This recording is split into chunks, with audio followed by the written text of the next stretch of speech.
आता बघूया टॉप 9 मोठ्या बातम्या। सिंधुदुर्गच्या कुडाळमध्ये ठाकरेंच्या शिवसेनेला मोठा धक्का। ठाकरेंच्या सरपंचांसह शेकडो कार्यकर्ते शिंदेंच्या शिवसेनेत। निलेश राणेंच्या उपस्थितीमध्ये पक्षप्रवेश। तर आमदार रोहित पवारांकडून पिंकी माळीच्या कुटुंबियांची सांत्वनपर भेट। पिंकी माळींच्या भावाला नोकरी देण्याची घेतली जबाबदारी। अजित पवारांसोबत क्रू मेंबर पिंकी माळींचा सुद्धा विमान अपघातात मृत्यू। राज्याच्या तिजोरीमध्ये खडखडाट झाला आहे। अनेक विकास कामं बंद झाली आहेत। राज्य बंद पडण्याच्या मार्गावर, उत्तम जानकरांचा दावा। त्याची कामं 73,000 कोटी रुपये म्हणजे जे पुढच्या 5 वर्षांमध्ये लागणार आहे ते सगळं खर्चात तिजोरीमध्ये खडखडाट आहे।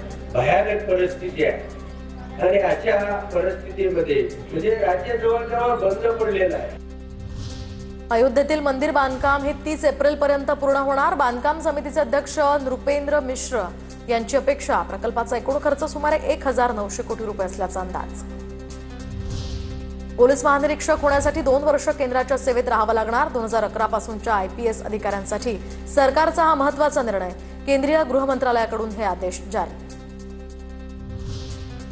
2010 मध्ये आचारसंहिता भंग प्रकरणी MIMचे प्रमुख असदुद्दीन ओवैसींची निर्दोष मुक्तता। नांदेड जिल्हा सत्र न्यायालयाचा हा निर्णय।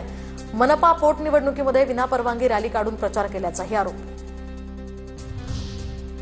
पनवेलमध्ये अण्णासाहेब पाटील महामंडळाच्या मुख्यालय आणि इमारतीसाठी भूखंड देण्यास राज्य मंत्रिमंडळानं तत्वता मंजुरी दिली आहे। 6000 चौरस मीटर क्षेत्रफळाचा भूखंड ₹1 प्रति चौरस मीटर या नाममात्र दरानं देण्याचा राज्य सरकारचा निर्णय।